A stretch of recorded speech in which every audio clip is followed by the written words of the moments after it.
Magandang gabi sa ating lahat. Patuloy pa rin po ang mainit at marisangang panahon na sinasamahan ng mga pagulan dahil parigyan sa easterlies o yung hangin po galing sa Pacific Ocean. Sa mga nagtatanong, bagamat may mga pagulan po tayo, hindi pa rin natin inaasahan na magsisimula po yung ating rainy season or tag-ulan for this week dahil nanggagaling pa rin po yung hangin sa silangan at hindi pa rin po galing dito sa may southwest or sa may timog kanluran. Samantala, isang cloud cluster o kumpulang ulap ang ating minomonitor po sa labas ng Philippine Area of Responsibility dito po sa may silangan ng Mindanao. Base sa ating analysis, hindi pa naman po siya low pressure area pero patuloy po natin ito na minomonitor. Base po sa Tropical Cyclone Threat Potential Forecast ng Pag-asa, possible na maging low pressure area yung nasabing cloud cluster either bukas or sa Thursday at pagsabit po ng Thursday, posibleng pumasok ito ng Philippine Area of Responsibility as a low pressure area habang nasa may silangan po ng Mindanao. Then pagsabit ng Thursday hanggang Saturday, kikilos ito pahilagang kanluran patungo po sa direksyon ng Bicol Region and Eastern Visayas. So may Friday and Saturday, magkaroon ng epekto yung outer portion nitong weather disturbance sa eastern side ng ating bansa, kabilang na rin dyan ng Caraga Region at mga kalapit na lugar pa dun sa may Bicol and Eastern Visayas. Then pagsabit po ng Sabado hanggang sa susunod na linggo ay inaasahang dilihis ng direksyon or kikilos pahilagang silangan palayo ng ating kalupaan itong nasabing weather disturbance. Posible pa po mabago itong senaryo natin kaya patuloy na magantabay sa ating ipapalabas po na updates.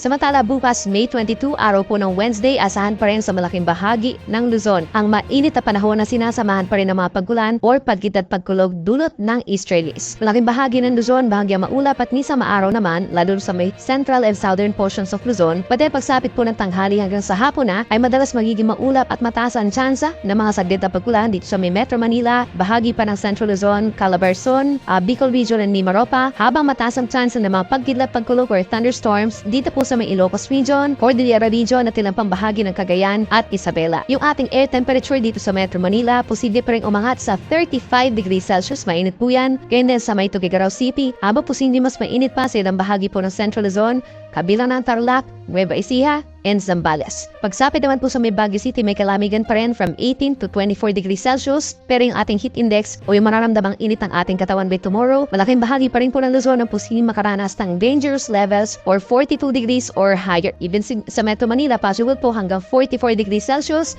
at posibleng pinakamataas pa rin sa may Tuguegarao hanggang 45 degrees Celsius.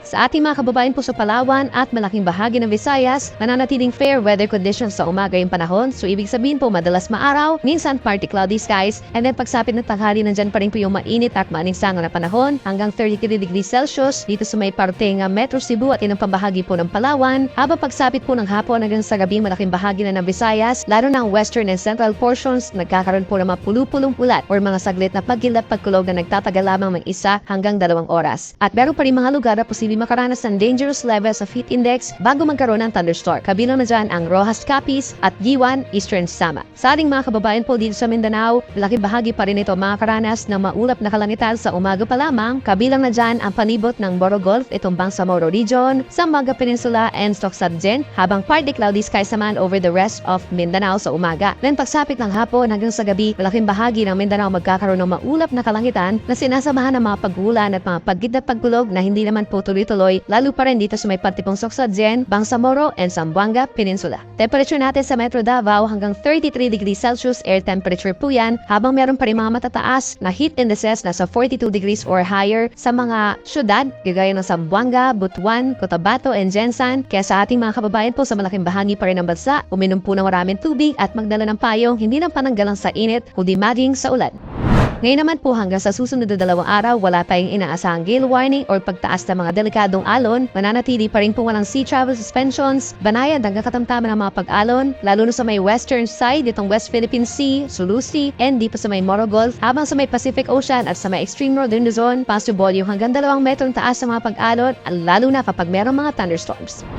By tomorrow, malaking bahagi pa rin ng bansa makakaranas ng epekto ng easterlies, so magiging mainit at may tsansa pa rin ng mga pulupulo at saglit na ulan lalo na sa hapon hanggang sa gabi.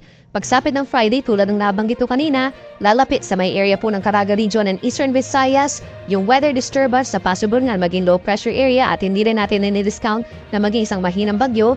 Then pagsapit ng Sabado, pinakamalapit ito sa may Bicol Region and Eastern Visayas. Sumari magkaroon din ng mga pangkulan dun sa mga panigid na lugar sa ating bansa sa may Southern Luzon, Visayas and even northern part of Mindanao. For Metro Manila, mababa pa rin po ang tsansa ng ulan bukas, Pagsapit ng Friday and Saturday, mataas ang tsansa ng mga afternoon thunderstorms so ugaliin pa rin na magdala ng payong. For Baguio City, halos magkakatulad pa rin ang weather conditions hanggang sa weekend. Bahagyang maulap sa umaga na sinasamahan din ng mga pulupunong ulan pagsapit ng hapon hanggang gabi. Habang dito sa Bicol Region, by tomorrow, mababa pa yung tsansa ng ulan sa may Legazpi City. Pagsapit ng Friday, possible na yung maulap na kalangitan over Legazpi City pagsapit ng hapon.